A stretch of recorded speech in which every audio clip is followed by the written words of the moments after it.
Hello guys, sorry for the delay, just working out some technical difficulties.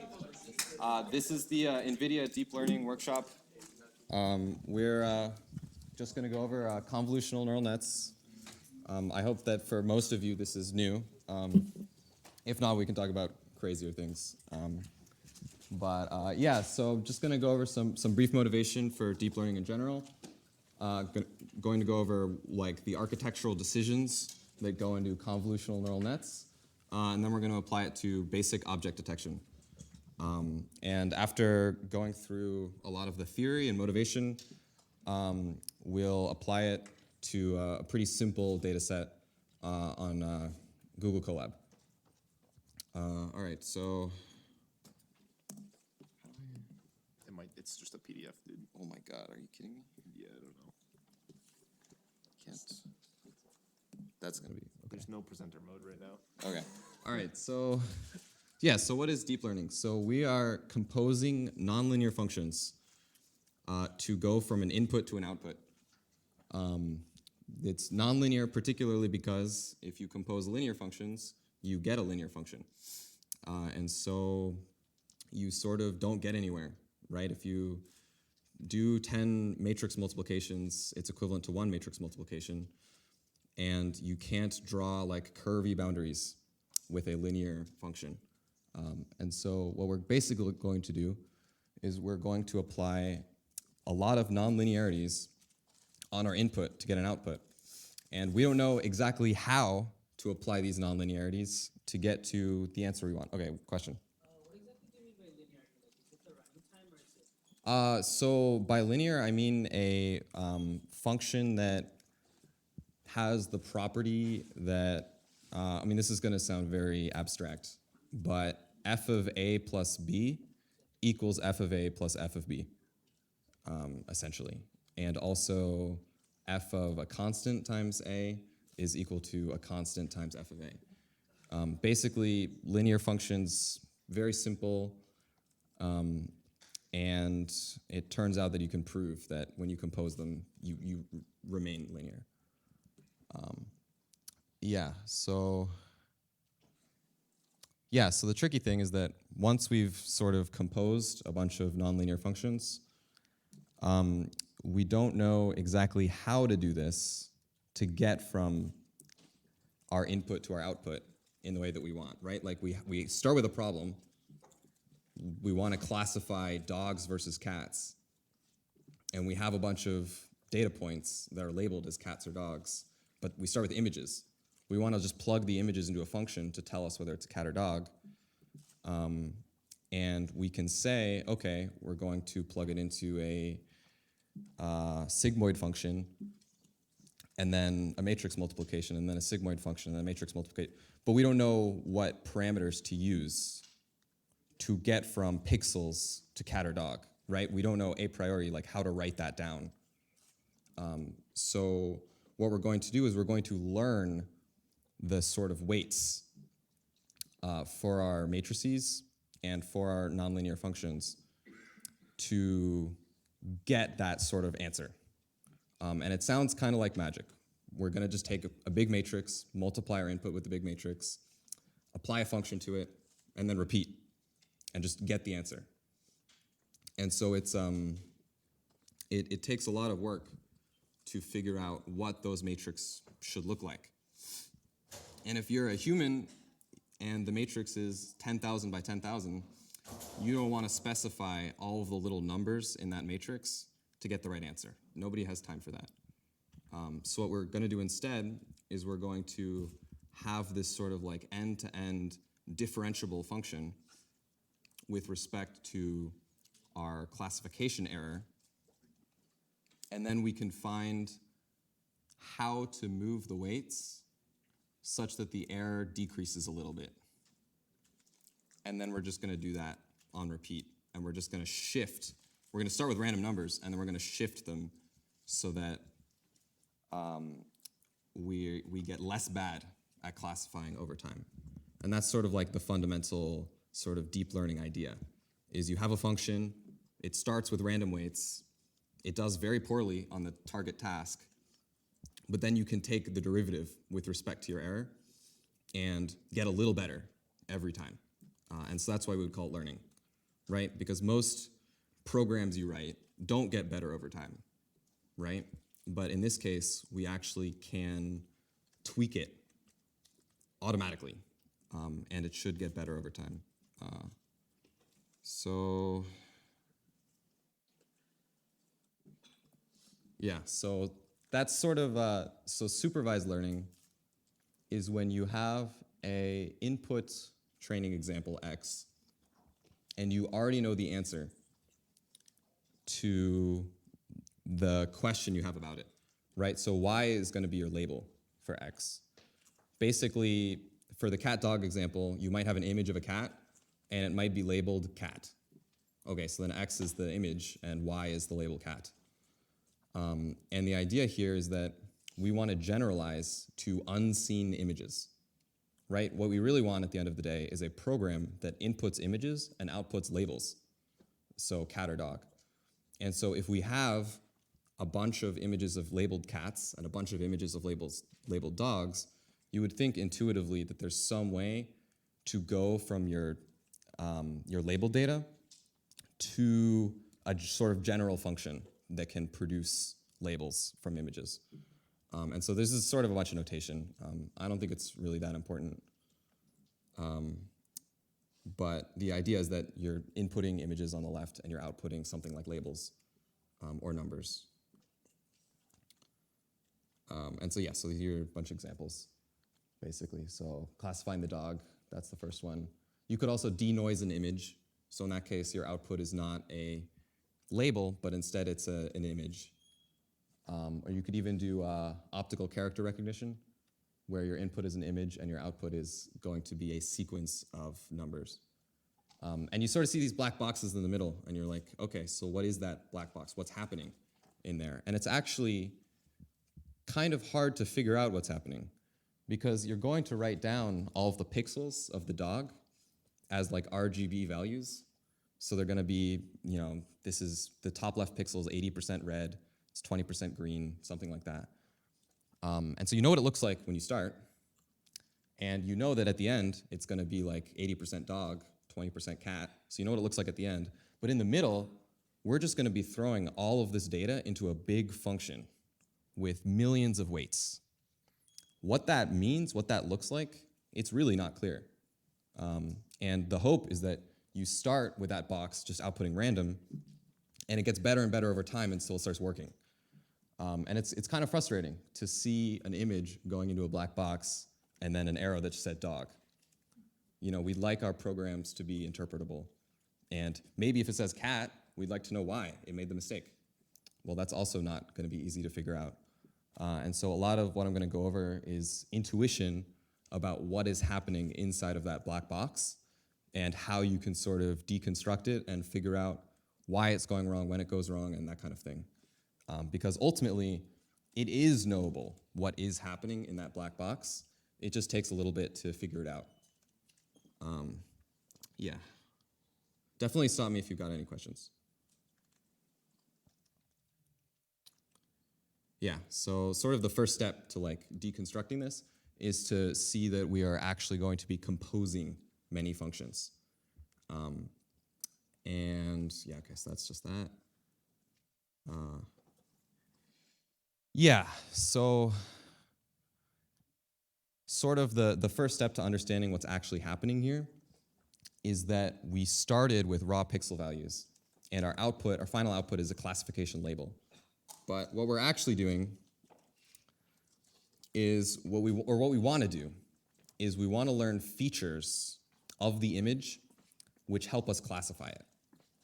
And so if you're a human and you want to fulfill these sort of black boxes, you might hand write a function that says, oh, like, does this image have a lot of brown in it? If it has a lot of brown in it, it might be more likely to be a dog. Now, that doesn't quite work because cats can also be brown, but right, so that would be like a feature. And then that feature could be true for one image and false for another image. And maybe if we hand write a bunch of features, then we can like start to understand whether the image is a dog or not. But that's kind of hard to do. And so what we're going to do instead is we're going to have this sort of composition of functions, and we want that composition of functions to represent that sort of featurization step that we would do as a human manually, but we want it to learn it from data. And so we want to learn feature representation in a compositional manner. And then the question is, okay, why? And I kind of already covered that. The reason why is because as humans, when we try to solve this task, featurization is useful. And here there are a couple examples of algorithms that people have written to extract features from images, but they're not very important. So yeah, because they're all hand engineered. And if you think about it, as an engineer, trying to handwrite functions to figure out whether an image is a dog or not is quite difficult. I already said, like, okay, is there brown in the image? Maybe that means it's more likely to be a dog, but cats can be brown too. So like my hand engineered feature is already not going to be great for this task.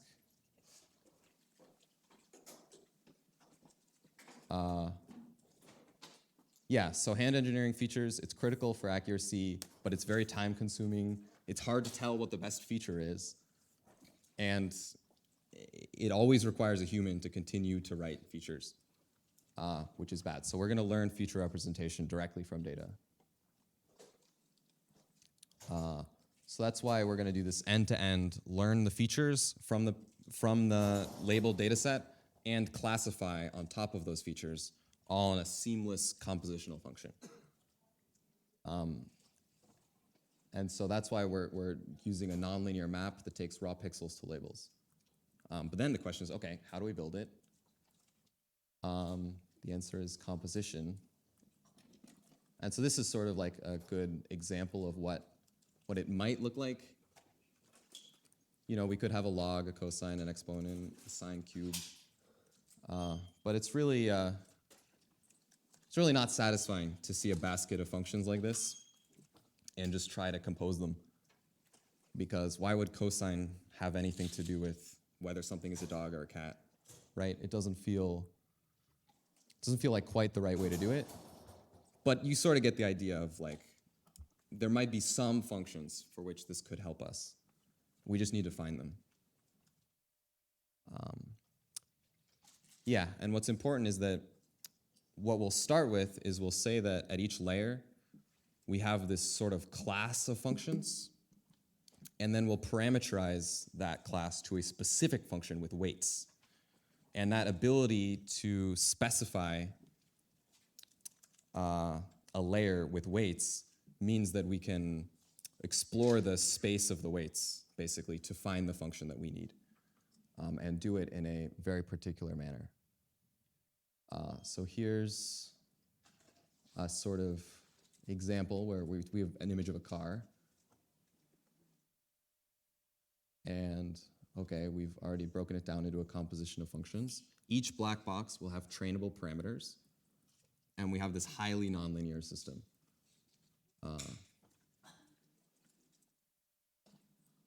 So you could think of it as these black box layers. And then, so the final layer will output a probability distribution of basically what category do we think the image is in. So it might be a car, it might be a cat, it might be a dog. Oh, nice. Thanks. How do I? What's up? How do I click here? How do I keep going? You would just Down. Okay. yeah, down will just Sure.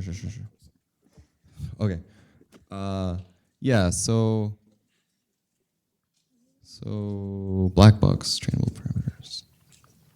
Yeah, so we're gonna output a probability distribution over the classes.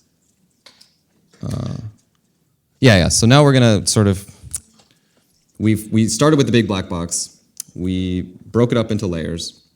Now we're gonna look at what an actual layer looks like. We're going to take the input of the layer, X, multiply it by a matrix W, that's our weights, add a bias term, and then apply a nonlinear function F. Now, this nonlinear function could be max of x and 0, or the rectified linear unit. It could be a sigmoid function, which just is like an S-shaped curve. Or there are a lot of choices, actually. But the point is that if you just have wx plus b, and then you have another w and another b, it'll all collapse into the same matrix. And so if we learn 5 weight matrices, but it collapses into 1 weight matrix, we didn't actually learn anything new. So that's why we have this f, this nonlinear function. Yeah, so graphically,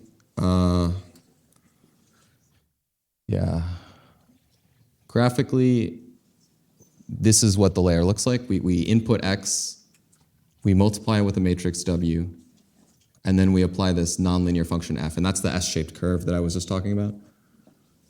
Intuitively, you can think about this S-shaped curve as taking things at 0.5 and keeping them at 0.5. But if anything is even slightly greater than it, it tries to push it towards 1 or 0, basically. And if you think about classification, that makes sense because we want to be confident in whether something is either cat or a dog, for example, right? And so if our model is basically outputting like a 0.6, it makes some sense to use a nonlinearity that pushes that more towards 1. But of course, we want to output the correct probability.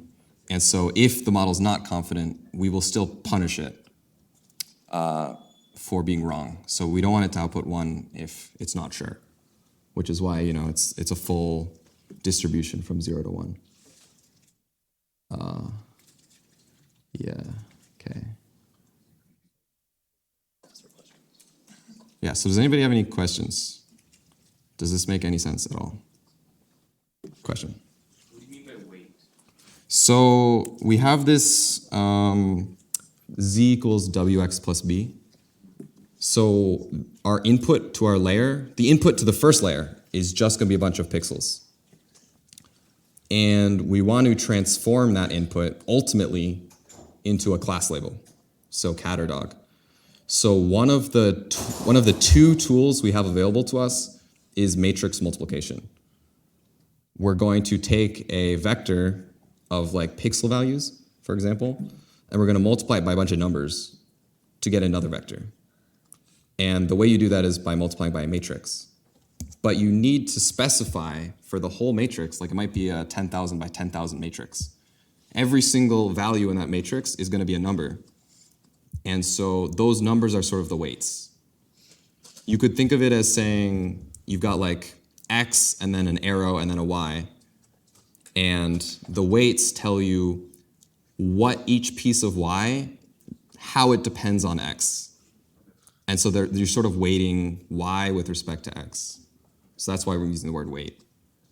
But the point is that the nonlinearity is just a function. It'll be like it could be a sign function.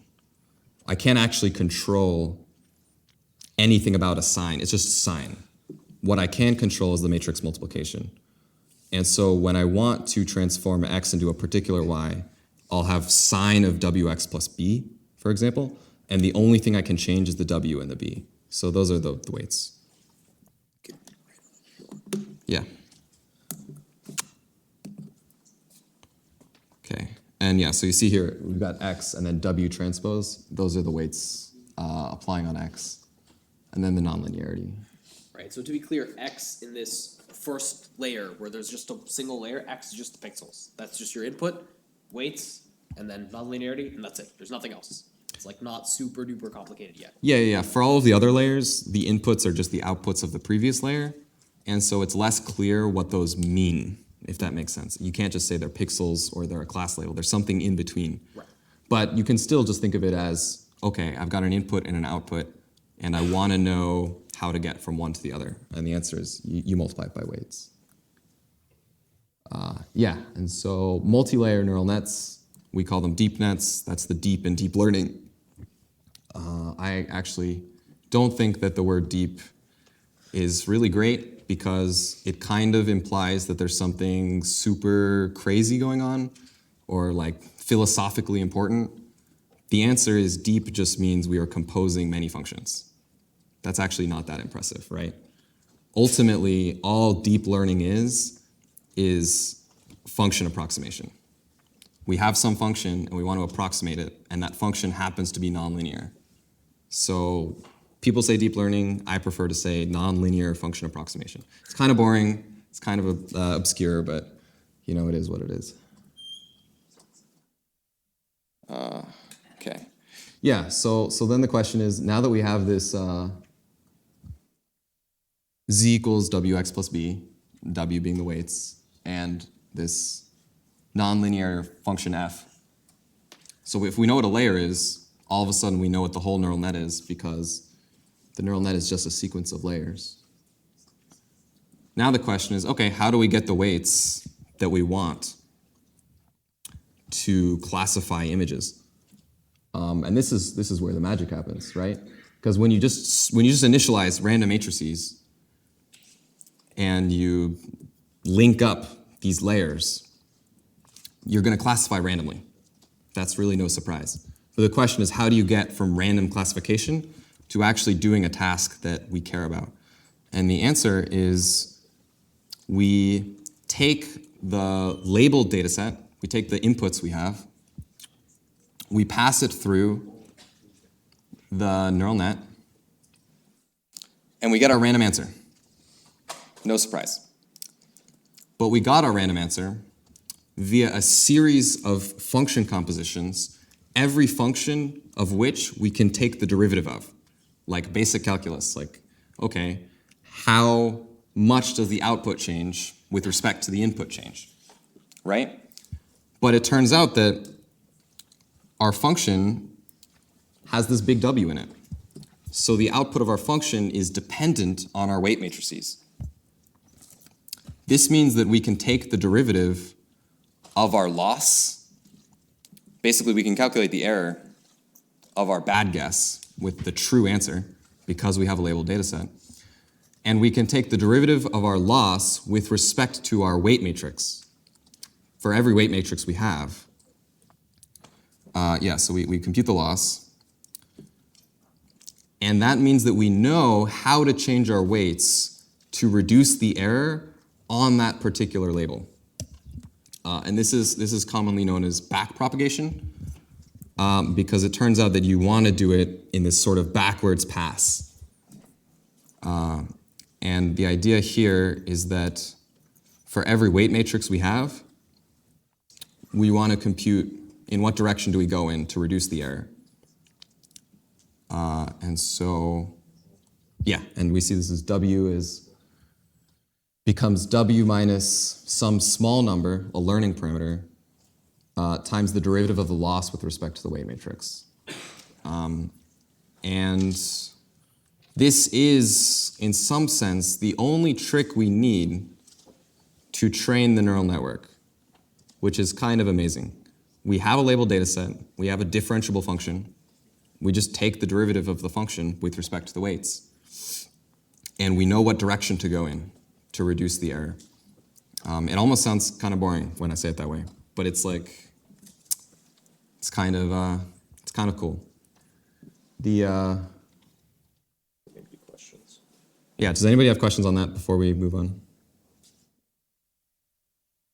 Is everyone in here already familiar with backprop? Like, I know we wrote like a big long Slack message, like, you should already be familiar with this stuff, and that might have scared people away, but if you're not, you should like speak up now, right? Because, so, I've seen the rest of these slides, they only get more complicated from here, and like, I have a hard time understanding the ones at the end, that's why I'm not giving the talk. So if you have questions now, you should like speak up now.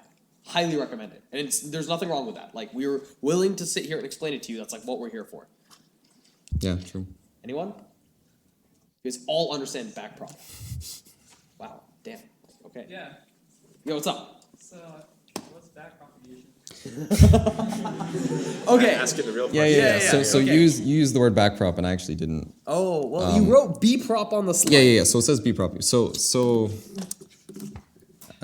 My bad. My bad. yeah. So that was kind of a weird question to ask, but The idea behind backprop is that the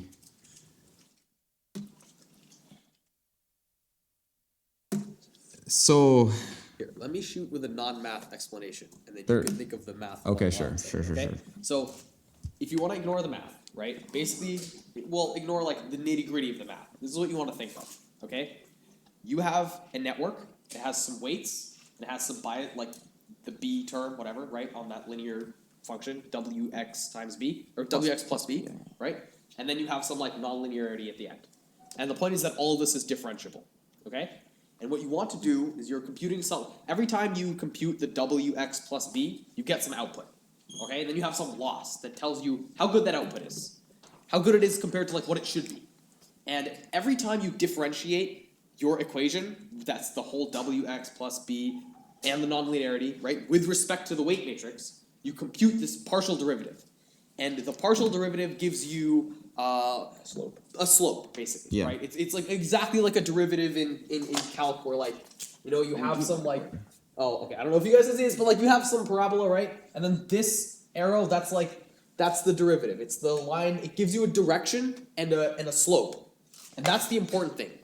Because, you know, we didn't talk about this here because we kind of like are assuming that you're familiar with it. But the idea is that when you want to optimize a function and you have a gradient like this or a partial derivative, it's called a gradient, what you do is you have this method called gradient descent where you basically like roll a ball down a hill. That's the analogy they use, right? You have a ball, it starts here, it rolls down, it gets to the minimum, and then you're minimizing this function. And so in order to minimize this function, where this function is your loss, your error, right? In order to minimize the error, you continually take a step along the function, along the W, right? Because this is the W axis. You step along W, step by step, until you get the minimum. And the direction that you step in is the direction of the partial derivative or the gradient. It's a negative gradient. Yeah, that's true. Yeah, sorry, the negative gradient. And that whole thing, right, is called gradient descent.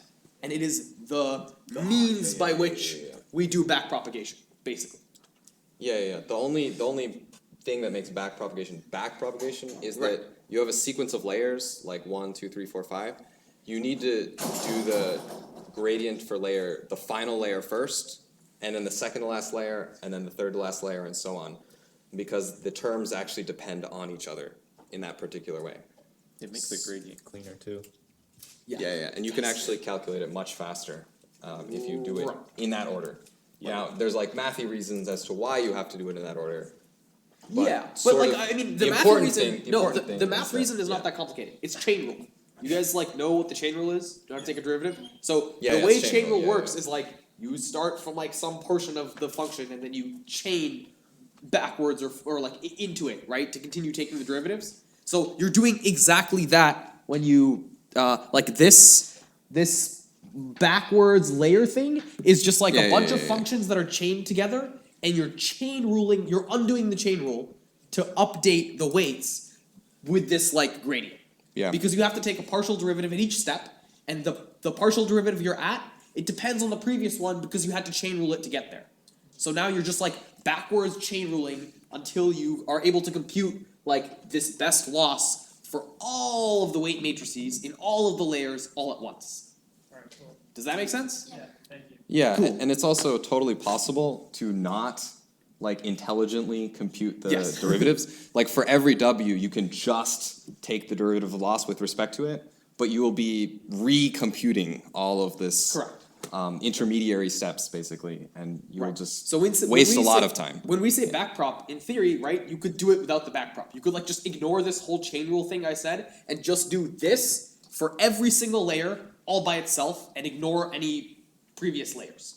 Okay? And if you do that, it'll just be slow and shitty. So that we don't do that. Yeah. And that's why you call it backprop. And That's we're- like basically all we're talking about. And we're doing it with such large data sets Yeah. and with so many weights that we really don't have an option but to use the fast way. Correct. If that If makes you sense. do it the slow way, your network will like never finish training. Yeah. It takes a while to train, so. Yeah.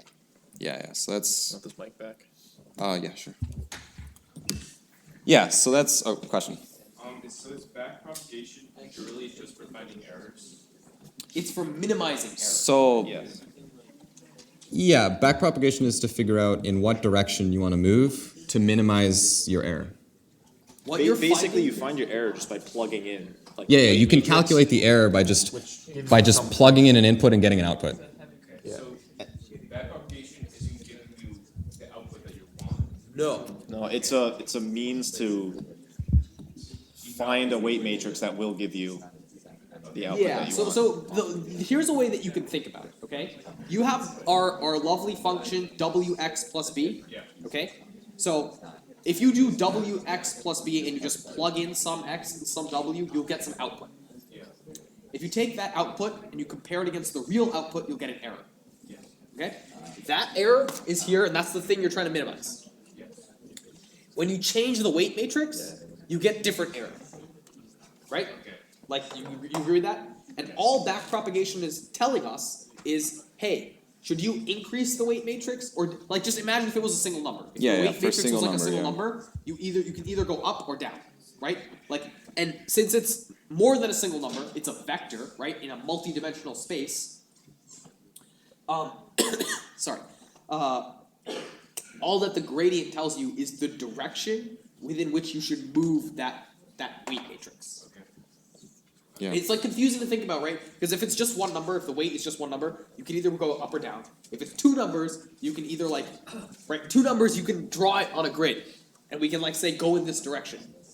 It's harder to visualize. The reason we can't just like draw it and solve it with computers or whatever is because in reality these are huge multi-dimensional matrices. And so you can't really like think about what direction means in that case. And that's why the gradient is important. Sorry, I'm gonna get a drink. Be right back. Yeah, so that's sort of the general neural network backpropagation sort of idea. And intuitively, you,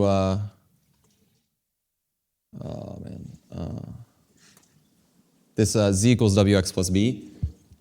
If you think about the dimensionality of w for the matrix multiplication to make any sense, the number of columns needs to be the same as the height of x, or the number of rows of x.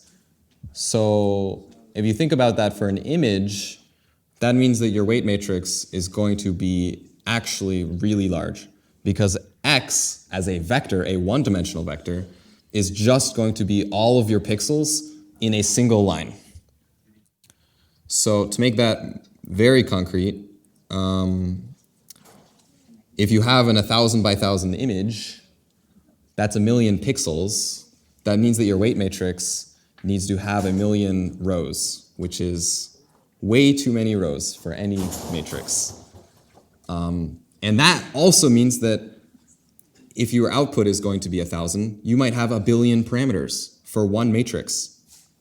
If you have 1,000,000,000 parameters, A, that's hard to even store, but B, like, you're going to have to compute for every single one of those parameters in what direction to change it. Do I want to increase this parameter or I want to decrease it? And so that's really unacceptable for just an 1,000 by 1,000 image. I mean, that's really not, that just can't be the right way to do it. It's just too many parameters.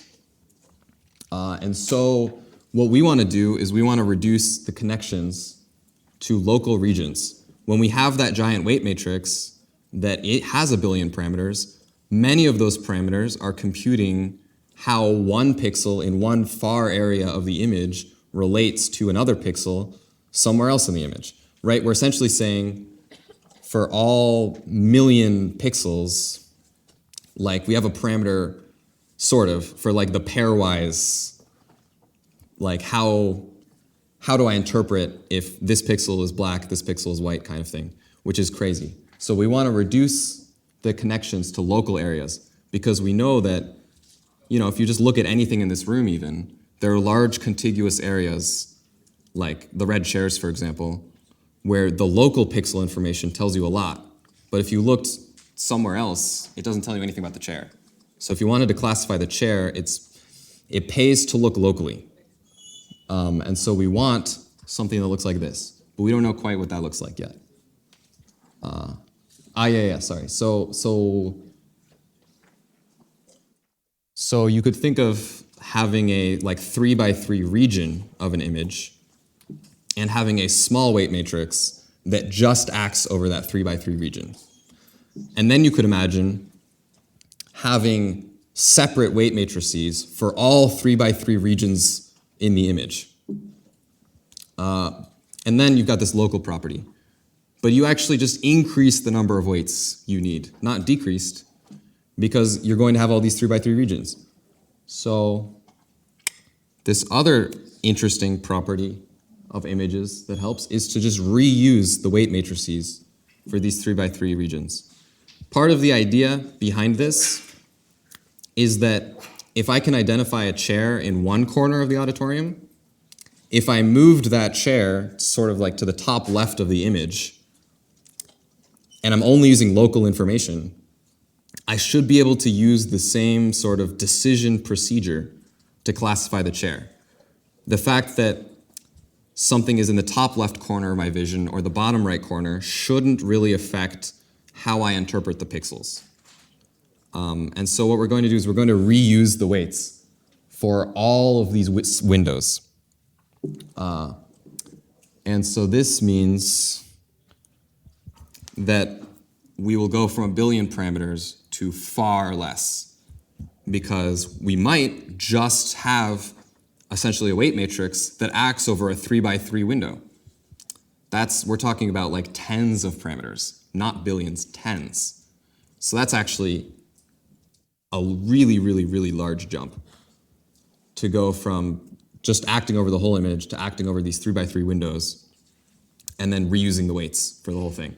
So because there's such a small number of weights, what we can actually do is use multiple of these sliding windows with separate weight matrices. So now instead of having one 3x3 window, which sort of computes the same function for the whole image, we could have many 3x3 windows, and they could compute different things. And so now you can think about, okay, we wanted to learn features. Well, these windows are looking for something. What are they looking for? Well, they're looking for features. So in some sense, if we have 10 of these sliding windows with 10 different weight matrices, we can learn 10 different features of the original image. And so this sort of architecture fits in with our intuition about what humans do. We want to hand design features. And so this sort of sliding window model lets the network figure out what features it wants to look for. Does anybody have any question about the sliding windows? What? So how do we know that the different windows aren't going to all arrive at the same weight? So they're going to be randomly initialized. And so when you take the gradient with respect to that matrix, hopefully they don't all go to the same place. But that is an excellent question. And one thing you can do is you can take an image, send it through the ConvNet, or the convolutional neural net, and you can see what is activating, what isn't activating. Yeah. So if you could think about, okay, you could send it 100 images, and you could figure out empirically whether they are arriving at the same place or not. And in fact, if they are, that might be a good indication that you should decrease the number of filters. Because obviously the neural net did not decide that it needed more. Right. So that, again, to go to some more like MLE terms, right? That means you might be overfitting, basically. Yeah, you could be overfitting. Right. And also, just to piggyback off of that, the random initialization is really important, because that's basically like there's no guarantee that you won't arrive at the same. Yeah, there's absolutely no theoretical guarantee. No, there isn't. But because you're randomly initializing it, the probability, as long as you're not overfitting, right? As long as you don't have way too many filters, the probability of that happening is very low. And so in practice, you can basically just ignore it, unless you like are actually overfitting. And that it's kind of hard to do. It's kind of hard to overfit a ConvNet, honestly. If you're using like a big enough image data set, and like it's kind of hard. Yeah. So you're using the word overfit, which we explained in a previous workshop, but I don't know if you all were here. My bad. Yeah. Right, we should do that then. So you should say what you mean by overfit. Okay, right. I should say. All right, whatever. Okay, so overfitting, right, is basically a term for what happens in machine learning when your model is basically memorizing the data. So what will happen is like in the case of a neural network, think of basically like a situation where you have too many parameters, Yeah. and you have so many parameters that you can basically just represent all the data with your parameters without like estimating it in any way. Because remember, a neural network is just a function estimator, right? So you have some real function, and that function is like you don't really know what it is, but there's some data that like came from that function, and you are trying to approximate the function as best you can. So, does this mic work? Yes. Oh, I didn't know that. Sick. There's a lav mic too. Do they all work? Yes. You should have said that like in the morning. I lost my voice. Right. Sorry. So what you're doing is you're approximating a function, okay? And the data all came from that function, and you're trying to guess what the function is.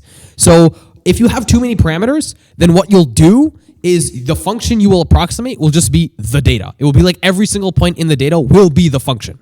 And then you haven't learned anything, because if you see something outside of that data set, something new at some point in the future, your model will just break.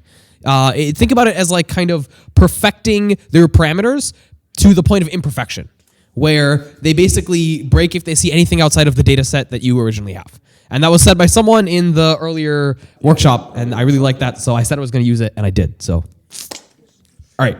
Yeah, and with that intuition, this idea that we're going from a billion parameters to like maybe hundreds of thousands or less is really good, because it means that we're less likely to do that kind of overfitting. Yeah, it also makes our networks faster and allows us to actually finish training them. That's like super important. Yeah, yeah. Okay, so then sort of one extra detail, because we're probably going to be working on color images, is the fact that our filters are going to be acting over the RGB channels. This is not too important, other than the fact that you need to do it if you're going to be working on color images. Yeah, and so yeah, this is just, we're using multiple filters. There's a note here. So for those of you that are familiar with linear algebra, you can just think of like the different colors as more dimensions on your input data matrix. Yeah. Okay, so that's just like instead of thinking of your image as a two-dimensional like matrix, right? Just think of it as like 2 times 3 times like, yeah, I don't know, whatever. It's like the size of the image times 2 times 3. So it becomes more dimensions. That's all. Yeah, yeah. You could really think about it as like taking a rectangular prism and then sliding a bunch of filters over it. And if you just use one filter, you'll end up with an image, like a rectangular image. But because you're going to be using many filters, you will end up with another rectangular prism, which is really mind-bending to think about, because you like drawing like a cube and then like some of these arrows, and you'll end up with another cube. And it's, yeah, it's hard to think in like 3 dimensions in that way. But certainly thinking about a single filter makes sense. You convolve sliding window, and your function acts over that sliding window and produces values, which are still spatially organized.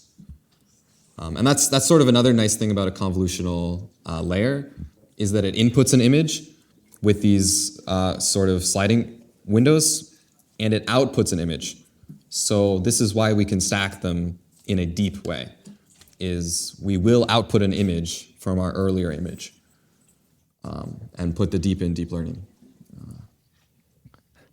Yeah, so here's a very concrete example of what one of these filters might end up looking like. That little green box there is actually going to be a matrix of 0s and 1s and anything in between. And you can see that they're low, they're white on one side and black on the other, which means it's 1 on one side and 0 on the other. What's up? For the matrix, is that where the weight of like how much of that color is concentrated at that pixel, or is that just? So you'll multiply it. Yes, yes. If you're talking about the RGB values, yeah, right. For a given pixel, red might be 0.9 if it's a very red pixel. Might be 0.6 if it's like purple, and there's also blue involved. So here are the 0s and 1s. So here it's over a gray image, so it won't be. It'll just be how much white there is. Yeah, okay, maybe we should like take a moment just, okay, you should ask your question, but. Basically, you're using like a similar kind of like process of convolution in the same way how like Yeah, I was literally about to say that. Okay, Yeah, so yeah. If you're familiar with Yeah. computer processing, then you'd hand design these kinds of filters all the time. And so there's a lot of intuition from sort of more Yeah. conventional algorithms that the Right. So for everyone else, I'm gonna take a moment to just explain that, because I think a lot of I was like going to do it right before you asked that question anyway, but I think a lot of the intuition comes from traditional computer vision, right? So or computer graphics almost. So in normal image processing circles, right? Basically, what you do is you have an image, okay, and you want to apply some kind of filter to it, and so the way you will do this is by matrix multiplying over the image. And so usually what will happen is, like, let's say you want to blur the image, right? You guys are all familiar with a Gaussian blur? Everyone? Yeah? Cool. So in order to do a Gaussian blur, what you do to compute it quickly is you basically have this matrix that is filled with like zeros and negative ones and some like pre-computed values. They're hand engineered, like Shane was saying. They're made, the values in that matrix are explicitly created to produce the effect of the Gaussian blur when you multiply it over the pixels of the image. So as what you do basically, it's exactly, if you go like back a couple slides. Oh, yes. Okay. If you go right here, if you look at this, like what we are calling the convolution, in traditional image processing, it's also called a convolution. And a convolution just means that you have this like smaller matrix of some size, and you multiply it over the pixels in the image, and then you slide it over, multiply it again, slide it over, multiply it again, and you do that through the whole image, just like back and forth through all the rows and all the columns.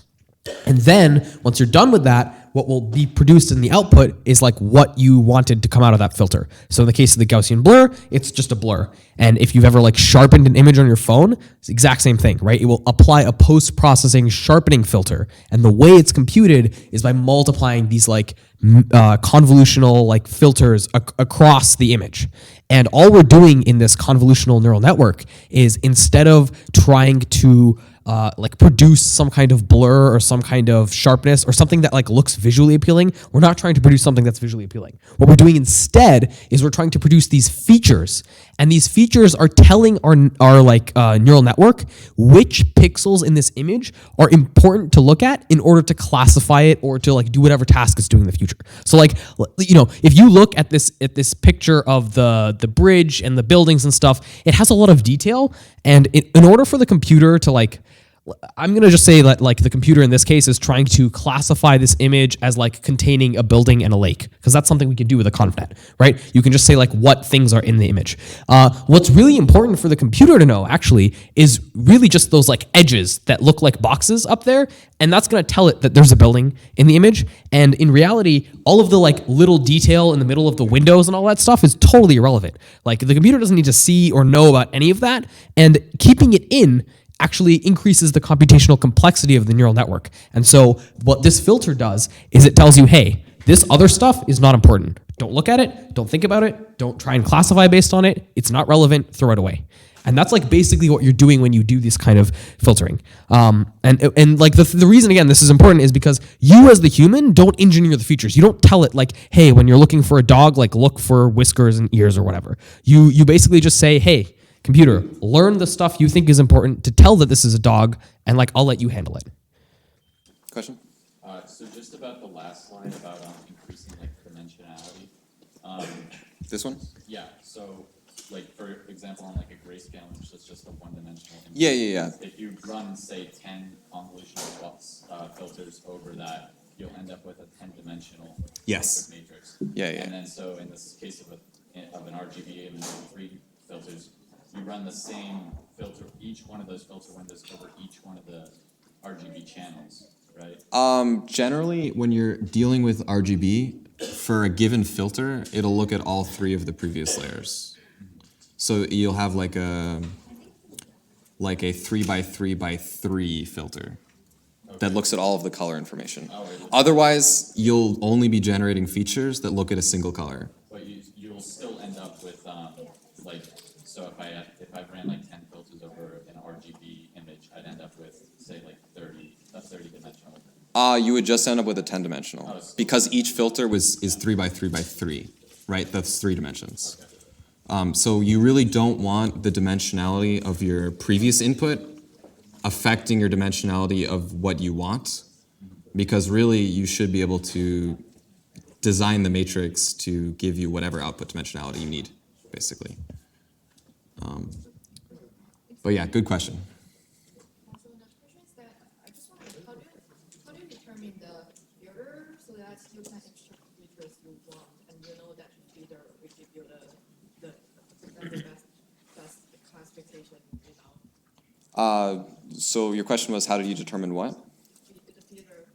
So yeah, the filter. So I mean, that's the best part. That's like basically what we were just talking about. You don't determine the filter, right? You don't actually have to at any point specify the filter. Yeah, the filter is just going to be a matrix of weights. Yeah. Which we can learn via backpropagation. The filters will determine like what kind of patterns you extract, right? For example, the black spot. For example, you're detecting the white and black. Yeah. A feature, and then you're using the white and black filter to detect that feature. But how do you determine like what kind of filter will you need to best classify the picture? So if you think about a single layer where you're just using one filter, it's like really hard. It's like almost impossible to think about what set of weights would give you like a dog.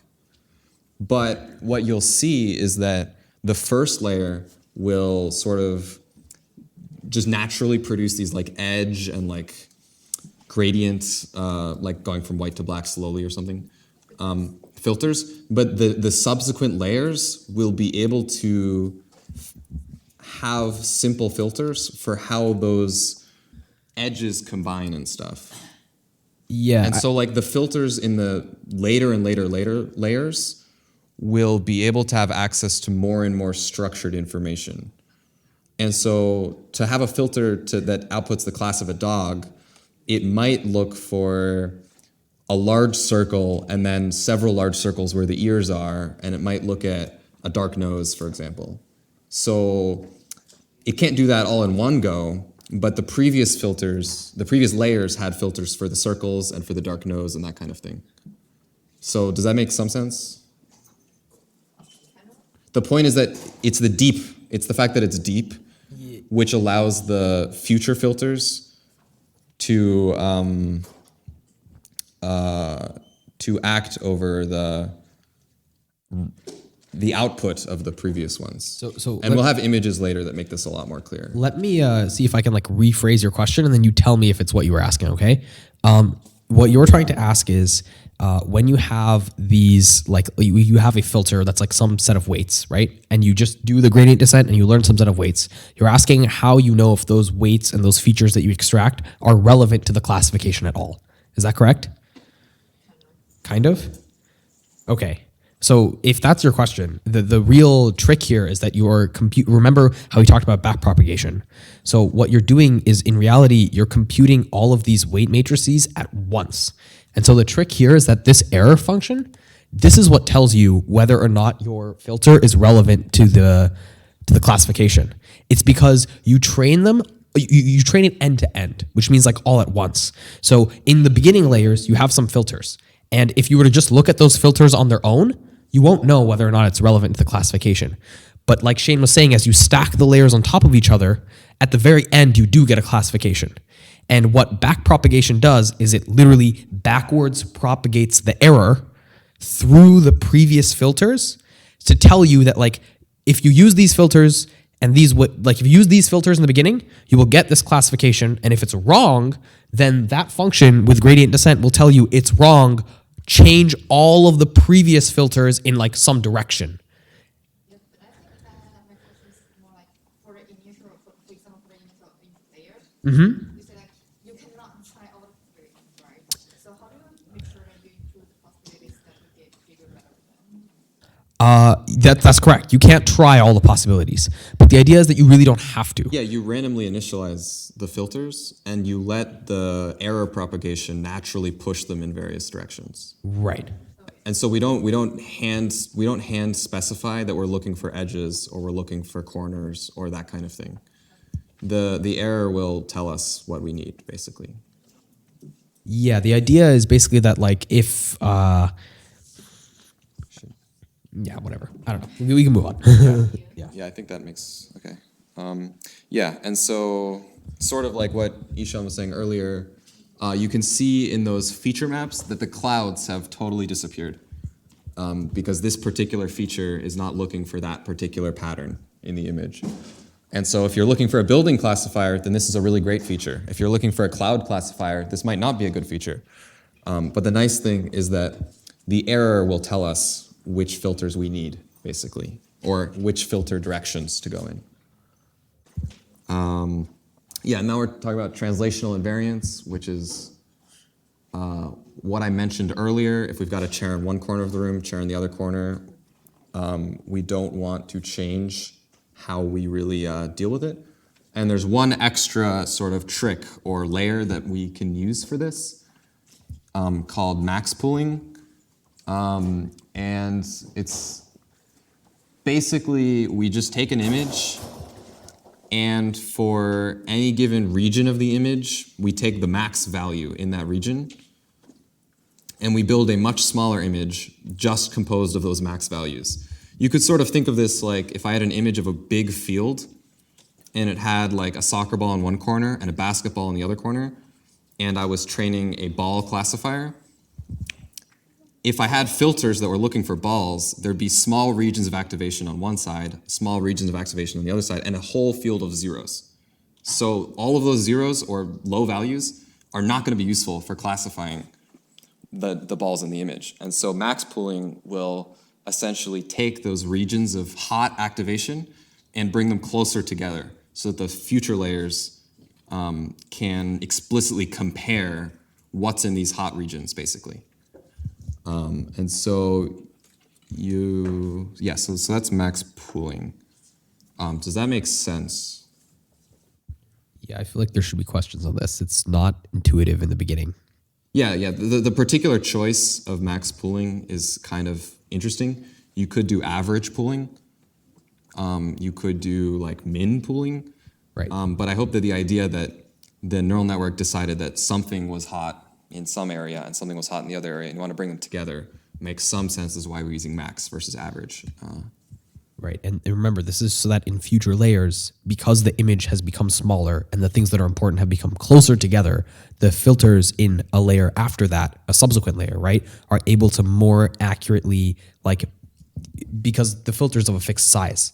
So as you start max pooling and making these things smaller and smaller, what will happen is that the hot regions will slowly, as you go through the layers, they will basically be looked at by the same filter, because of the way the convolution works, right? The filter is smaller than the actual image. So as you start max pooling and making the image smaller, those hot activation regions get closer together so that one singular filter can eventually look at both of them.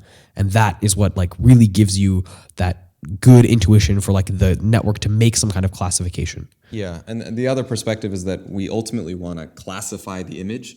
The dimensionality of that is just going to be like a single value or a small vector. And so we start from a really high dimensional image and we want to reduce the dimensionality. And so max pooling is sort of this idea of we want to reduce the size of the image without getting rid of the parts that we care about. So that helps.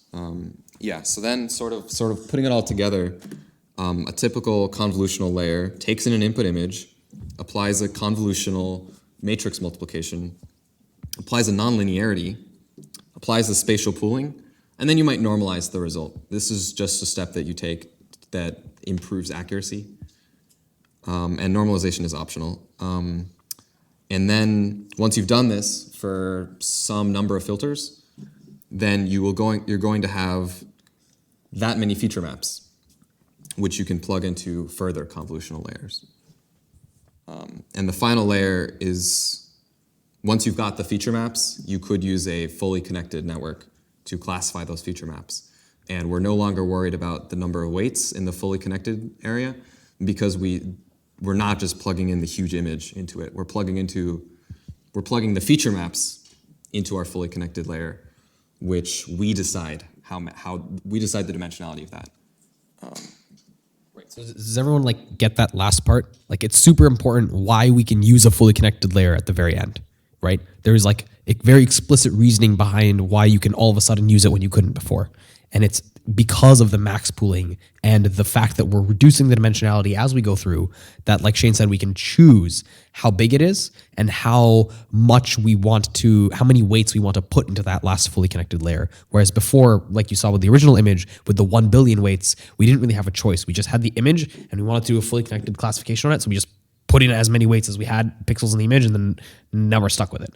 And that's like really the advantage of convolution. So any questions? Okay. Okay, so then sort of going back to the composition. So each layer is this feature detector, and we hope to get more and more abstract features as we stack layers, because the subsequent layer has information that the previous layer did not. It has these pre-computed like feature maps. And so now we can sort of look at like a particular example of a convnet, the AlexNet.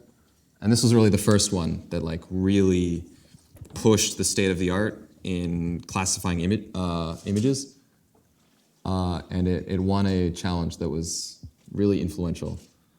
It sort of started the whole deep learning craze. And yeah, it's got this very scary architecture. And you can see that each layer is basically a rectangular prism. And the depth of that is the number of filters. But sort of this is like what the filter maps that it learned look like. You can see that the first layer has mostly basic color and edge information that it's trying to look at. And I think that's pretty cool because you can see that it's, I mean, if you're a computer vision guy, like, you might have hand designed some of these, but you probably wouldn't have hand designed all of these. I mean, it seems hard to say that you would want, like, there's one that looks like a honeycomb. There's like 3 gradient changes from black to white to black to white to black to white. Like, a lot of these choices are not obvious to make, that these are the features that you wanted. And to be clear, like, does everyone kind of understand what these things are representing? Can someone like try and spitball? Just like throw it out there. Yell if you want. You don't have to raise your hand. Just shout it out. No? No, somebody raise it. Okay, raise your hand. Anyone want to? Yeah. Yeah. Yeah?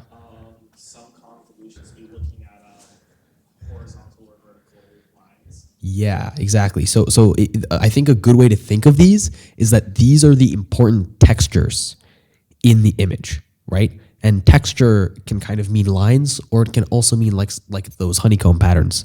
And if you're familiar at all with like SLAM algorithms or other like normal computer vision algorithms, texture is super important. Like when you want to compare 2 images from a stereo camera, for example, like texture is what you use to like map the same object in one image to being the same object in another image.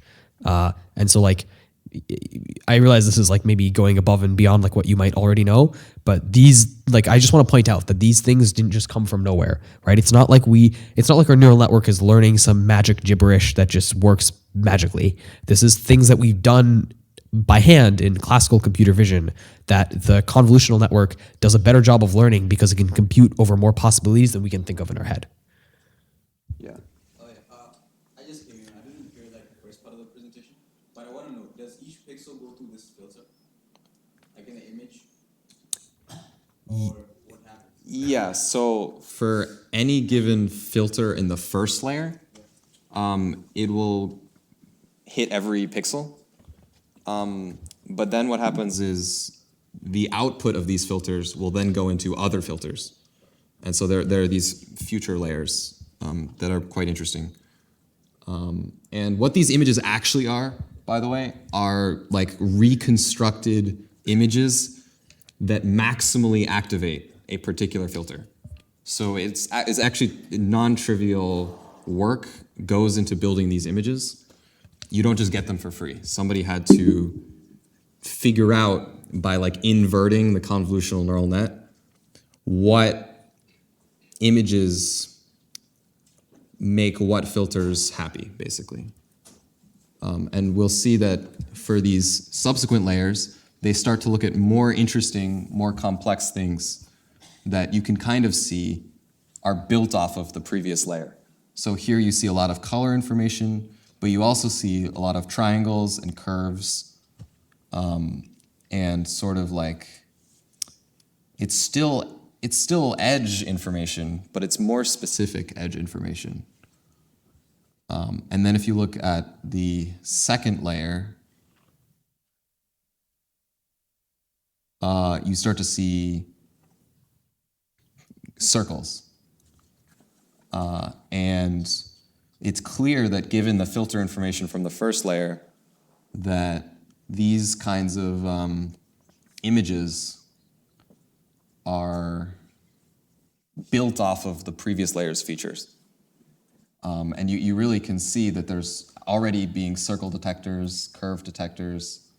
I mean, more accurately, if you look really closely, I realize like no one can probably see this. You have to like be standing right here. But like these, here, wait, I'll draw it on the. Oh, there's like already faces. Yeah. Yeah. The There's one that's already looking at faces. So.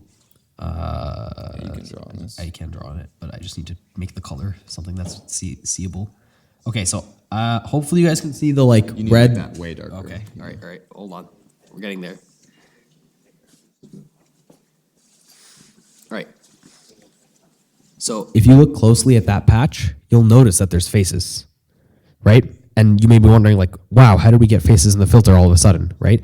And this is basically the power of convolution. We took all those features from the earlier image, right? Remember, an image of that contains someone's face, the face might be like hundreds of pixels square, right? It could actually be like 100 by 100 in a 1000 by 1000 image, and that 100 by 100 portion is someone's face. But our feature extractor has gotten all these like edges and then max pooled, right? It keeps making it smaller and smaller and compressing that face until you can see like these images here are like only, you know, maybe these are like 20 by 20, not exact numbers, but I mean proportionally to the 100 by 100 original face, right? So it's like a much smaller, much more compressed version of a face. And then the network is able to say like, wow, in this image, there's a face here, and I didn't have to like look at every single pixel all at once to do that. Yeah, no, and you can even see that there are text detectors in here. Yeah, there's if you like and leopard pattern detectors. Like, it's actually amazing that even just at the second layer, you're already getting somewhat abstract information from these filter activations. But you can keep going, and you can see that like there's a cloud detector in this one. There are really clear faces on several of these filters, and it's this is ImageNet. oh, okay. Yeah. So no, it's really amazing how you can go from sort of simple to abstract so quickly, and it just gets deeper and deeper and deeper until the final. So this one's got like a dog nose detector in the bottom left-hand corner. Like quite clearly, it's definitely a dog nose detector. We can here. We'll. Yeah. You look there. That's a dog nose detector right there. That's just Yeah, literally so I a was whole square of talking about dog that noses. earlier, yeah, I was talking about that earlier, dog nose detector. Right. Yeah. And so to be clear, right? Like where did these come from? Why do we have all these like random objects? That's because just maybe this is like not. Maybe some of you already realize this, but if you don't, like this network that we're looking at these filters for, it was trained on a data set called ImageNet, and the whole point of it is object detection and classification, and it has like lots and lots of objects. It's like, you know, dogs, cats, tables, chairs, people, cars, skis. Like it's literally just like every single object in an image. You just throw the whole kitchen sink and you're like, classify everything. And that's why there's so much variation in this, because there's like all kinds of flowers, like ImageNet is a massive, massive, massive data set. And so that's why there's, you know, this is not like, we're not only building a dog or cat detector. Like with these features, you basically have so much, because of the way the convolution like scales things down for you, you're able to scale up the amount of things that you can compute over, if that makes any sense. Yeah, and here, layer 5, it looks somewhat similar, but it's almost complete. You even have like a full keyboard detector in the middle there. And a lot of dog stuff. There's even That's the keyboard detector. Yeah, if you guys can see it. Keyboard. It's pretty dope. Yeah, so when you're finally looking at these final like layers, it's clear that they're not looking for simple features anymore. They've already sort of bridged the gap from feature extraction to classification. Yeah.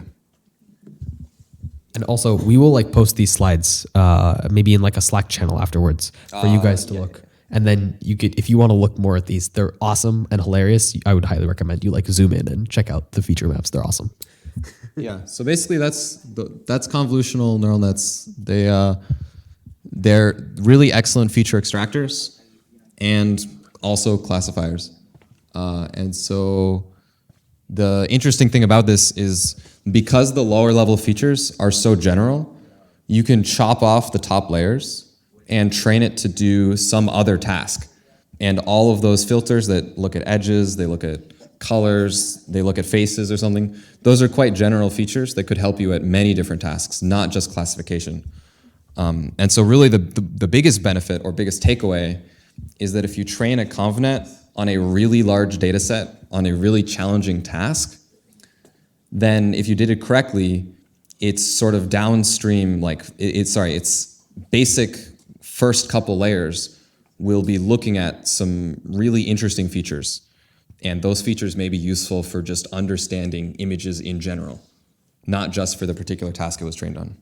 So say like if you trained a convolution on, say, ImageNet, and you want to use that convolution later for, as a, that would read incoming image data for a reinforcement learning algorithm. Would you Sure. be able to do that? Yeah, absolutely.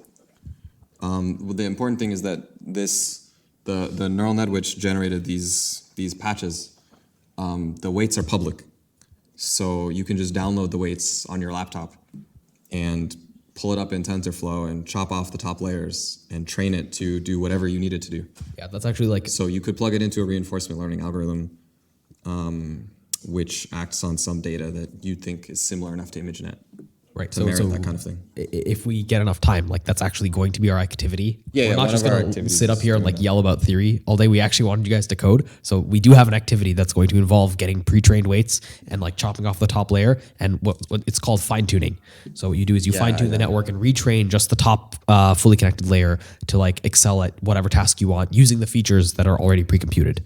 And this is like super, super common in all kinds of like, even right now, state of the art machine learning papers in computer vision, like from, CVPR, for example, like the computer vision conference, state of the art papers, what they will do is they will take pre-trained weights from what's called ResNet 50. So ResNet is just a type of convolutional network, and it's been pre-trained on the ImageNet dataset. And 50 is like the size. It's like 50, 100,000 parameters, some crap like that. And the point is they will take those pre-trained weights and then add their own stuff on the end of it and say like, hey, look, we used these features, we added our own like custom thing, and now we like got better results. And that's like a good portion of the state of the art image computer vision research in the last like 2 or 3 years has been done in this way. So like, that's not a novel concept. That's what you're saying is like completely what you should be thinking. Yeah. Yeah, no, so that's the end of the slides. Yep, that's it. Oh, it's like, cool. What'd you say? You got the, Yeah, 90 minutes. dude, nice, okay. Yeah. So, activity ready? so we have an activity which is Google Colab. If you guys have access to the Slack for HackUMass, there is a channel. I forget exactly what the name of the channel is. Is it like advanced ML? I think it's just advanced_ML. Sick.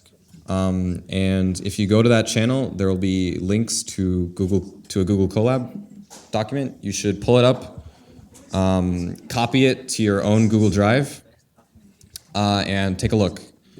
Yeah, we can do it. There are 2 of them. The first one is just implementing a simple convolutional neural net on the CFAR dataset. That shouldn't take that long. And the second one is fine-tuning one of these convolutional neural net models to get much better results than just training it from scratch.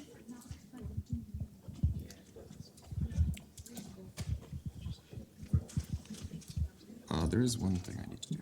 Yeah, what's that? I'm gonna open the collab here. Need to tweak it or something?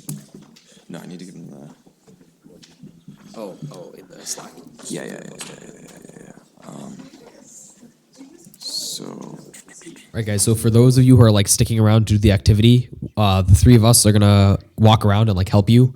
We're gonna talk about it first a little bit, Shane. Or no? Yeah, I guess we could. So what we'll do really quick then is we will talk about the code that we have shared with you and like explain it, and then you will complete the code. It's kind of like a small coding activity, and if you get stuck while you're working on it, like we'll be around to help you. Okay? Sound good? Yeah, so you want to do file, save a copy in drive to get this up and running. Have you guys used notebooks before? Yeah? A lot of you? One person. Yeah, so it's just Python, and you run it by clicking in the top left corner of each code section.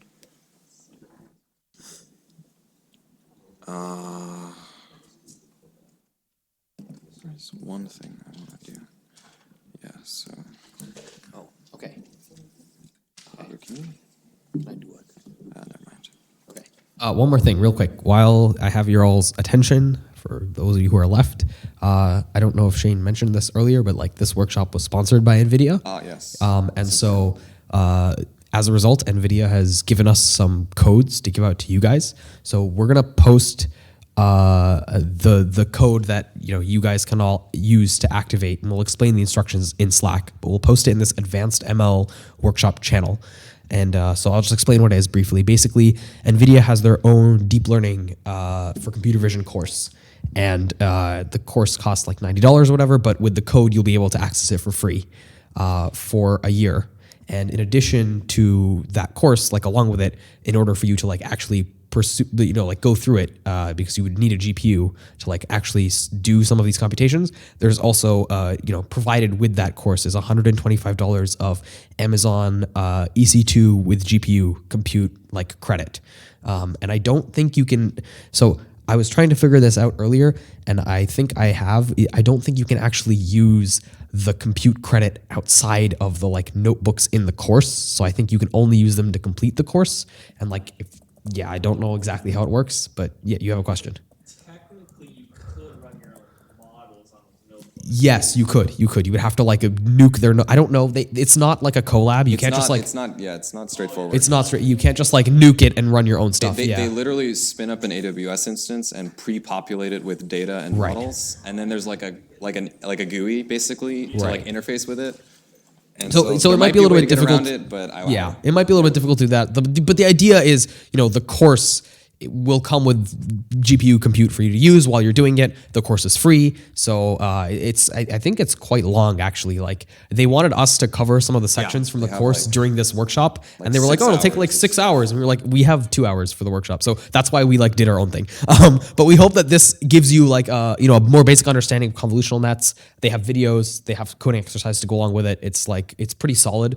NVIDIA like knows what they're doing. So if you're more interested in like learning more details and maybe like applying more of these convolutional neural network concepts, I would highly recommend you check out the course. Like I said, we'll post instructions on how to redeem it as well as the code in the advanced_ML Slack channel. So make sure you join that. And like after the workshop is over, I will go and like post those instructions. Okay. And if you have any questions, just like let us know.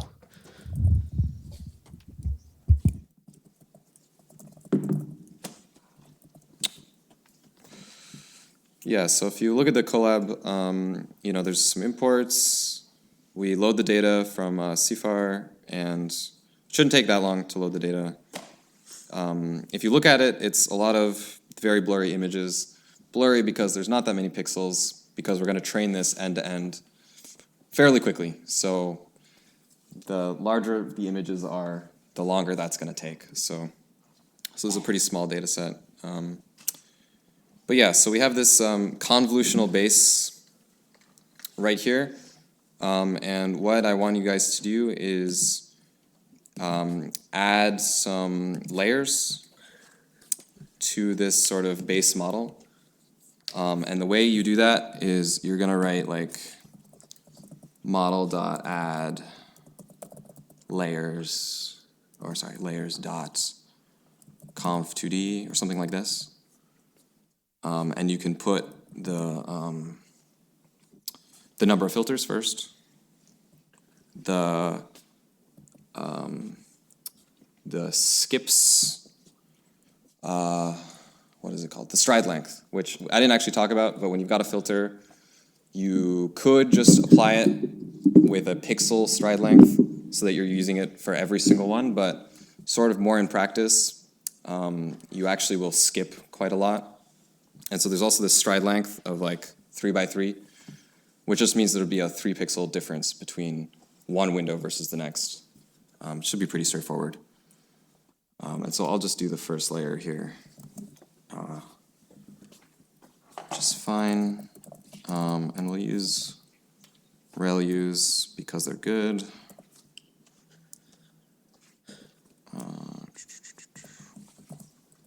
And then the input shape, which it says is 32 by 32 by 3. Which it's 32 by 32 by 3 because it's a color image. So that last one is the color. And so to be clear, like at the top of like the explanation of this notebook, you'll see there is scroll up a little bit, Shane. Up a bit. So what are you looking at? Yeah, there we go. All right, see the blue links? One of them says conv 2D and the other one says max pooling layers. Yeah, if you want to see. Those links are to the specific TensorFlow documentation for those two functions. Yeah. So like Shane just kind of typed in some numbers and told you what they were. But if you want to actually see which argument is what, you can always consult the documentation. And that's like probably the best way for you to get a better understanding of what's going on. What's the question? For the conv2D layer, don't you have to specify the kernel size itself too?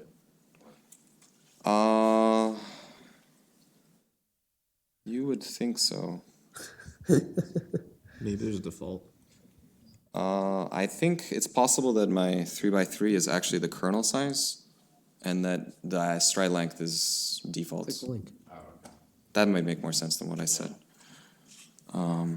Yeah, so it's kind of annoying to like remember what all the arguments for these functions are. That's why we link to the documentation. You know, the idea is if you understand the concepts, if you like understand what a convolution is and what the conv layer is doing, then if you read this, you should be able to fill it out fairly easily. And that's the whole point. So, yeah. Yeah, I definitely did the kernel size and left the stride length default. What is the default stride length? It's just one. Yeah, I think so. Yeah. So the default stride length is just one. That means that there's no gap in between, like, you know, sliding the window. Yeah. It just goes right to the next pixel. This is all wrong.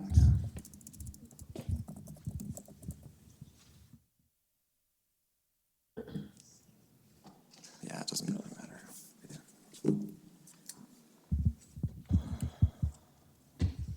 All right. So are there any questions here? You guys kind of understand what's going on? It's pretty self-explanatory. You can just like fill out the layers. And I would highly recommend that if you're not doing it now, that you fill out these layers later and then just kind of run through the notebook because it's pretty cool. Like it takes a couple minutes to run, I believe. But Colab gives you GPUs that you can use for like a limited amount of time to do short experiments like this. And so it's pretty cool. Like you can see the outputs and it's not bad. But maybe we should talk about the fine tuning real quick before we wrap up. Yeah. And the other Colab link is fully filled out, so you can just pull it out and run it. It'll actually take a while because you're going to be fine tuning a really large ConvNet. But I guess I could pull that out and just look at it right now. Yeah, why don't you pull it up on the screen? Here. Yeah, there you go. This one. No, it's gonna try and open an edge. You have to like be sad because. Oh wait, I'll try to open an edge. Yeah. Oh my god. Don't worry. Windows, are you kidding me? It's not There you go. Windows, it's eShowing. Yeah. Right. Okay. Yeah, and so this one is pre-trained. So we can just run. It's gonna take a while to run. I would. Okay, yeah, I need to. Okay, we're not gonna make you guys sit here while we run through it, but maybe we can talk about like what this is doing and maybe why it's important to you guys. Yeah, because so we've talked a lot about theory, right? This most of this workshop was lecture slides, and we were lecturing you, and that's like not super fun. I understand. So for those of you who stuck around, like kudos. But this is kind of where the magic happens, because now that you understand all this theory, you're hopefully able to like apply it to real problems. And so the real like kind of important thing with this notebook is that we are using pre-trained weights, just like we mentioned earlier, from a big network that someone else, with like Google, for example, with their unlimited GPUs that they have on the cloud, has trained for you, right? And they have gotten these feature like filter weight matrices, and they're like, these are the important ones. We've already figured it out.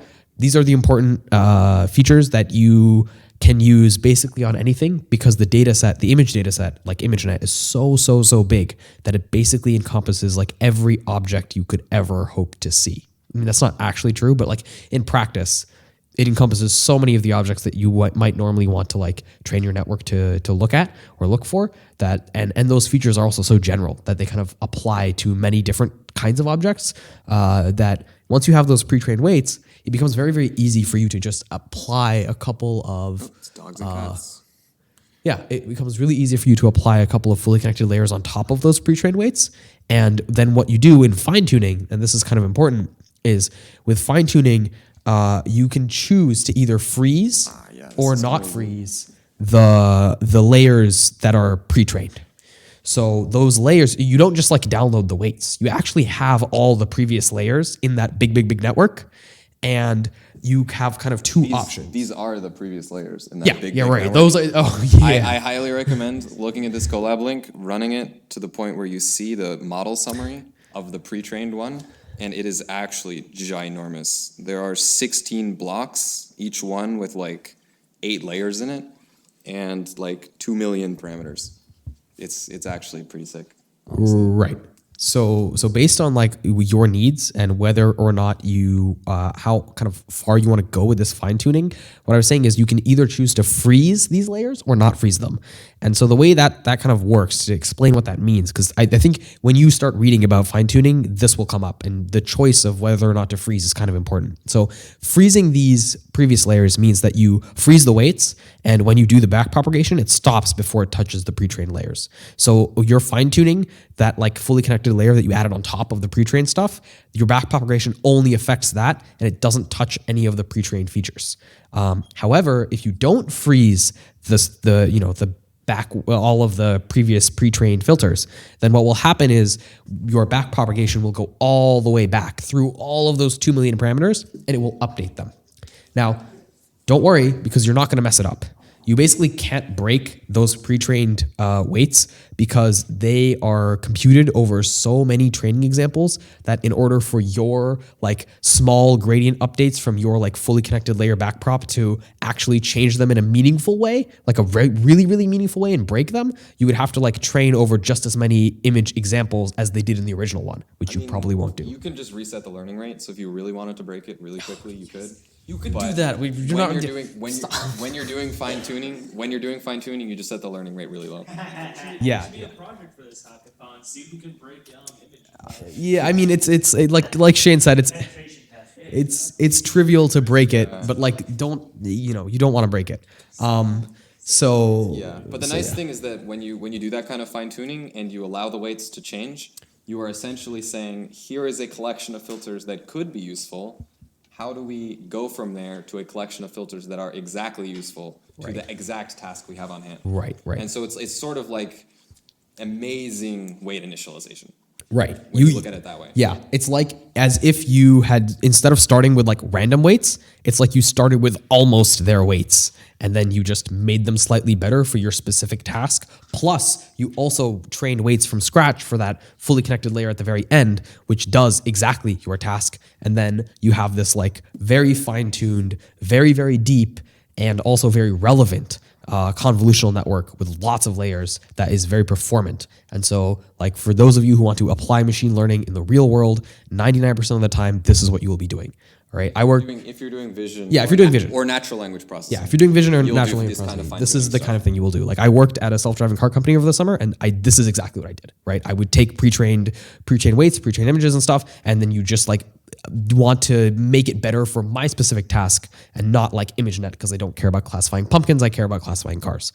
But you always want to start with pre-trained weights, basically, because it's kind of silly not to at this point. Like, you're not going to ever have as much like compute as the people who pre-trained these like already good feature extractors. So Yeah, and for what it's worth, you can see that on the third epoch, it's already at like 88% accuracy, whereas the like ConvNet training for the previous collab, if you implement it, it gets max 70. It is on a different task, but it just sort of goes to show how much extra power you get from using a giant pre-trained net. And sort of the intuition as to why it's so good is because it's learned all of these low-level features, and you're just going to reuse those filters. Right, the textures that we saw earlier. Like, remember, it's the ones that were not faces yet, but just like kind of patterns. You had a question. Yeah, I just want to when we want to freeze the layers. When you want to, so you might want to freeze the layers. There's like a couple of different instances when you might want to freeze the layers. Usually the answer is no, but there are cases where you would want to because either you don't have the computational power to like sit through backpropping all of the previous 2 million weights because that takes more time. So that's one of the reasons you might want to do it. Another reason you might want to do it is if the thing you add on top of the I did this anyway. If the thing you add on top of the pre-trained like filters, right, is not a fully connected layer, and it's like, or even if it is a fully connected layer, but it has some strange loss that doesn't really mesh well with your kind of like pre-trained ConvNet, it is possible to break the previous, like we said, it's not that hard to break the previous features by having some like strange loss on your fully connected layer because you were doing something weird. And in that case, you'd want to freeze it to make sure that you don't break everything. Yes.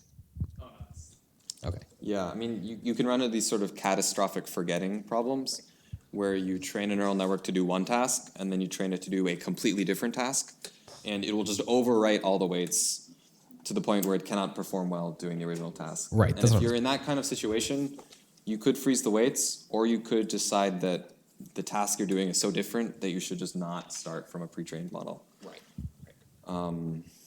There was another reason to freeze the weights. I forget what it was. That's great. Yeah.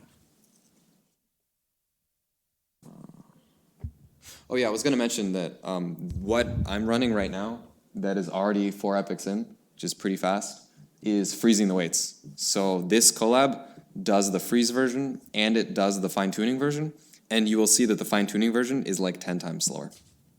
So that's like one of the strongest reasons to not do it. Yeah. But pretty much if you have the compute and the task is at all similar to what you started with, you should probably fine-tune. And also, right, keep in mind that you may not need to unfreeze the weights. Like, it is possible that your task is simple enough that if you freeze the weights, you do good enough. And like a good enough is good enough, and then you just move on. Yeah, for what it's worth, this reaches 96% accuracy without freezing the weights, or with freezing the weights, and 98 with fine-tuning. So you get an extra 2%. It is a good 2%, considering it's from 96 to 98. I mean, another 2% and you've solved the task completely. But You have to decide whether or not but yeah, the 2% 96 is worth 96 is pretty good. So depending on your use case. Yeah. All right. Do you guys have any other questions, concerns, things you want to talk about? Because otherwise, you're like free to go, I guess, because that's all we have.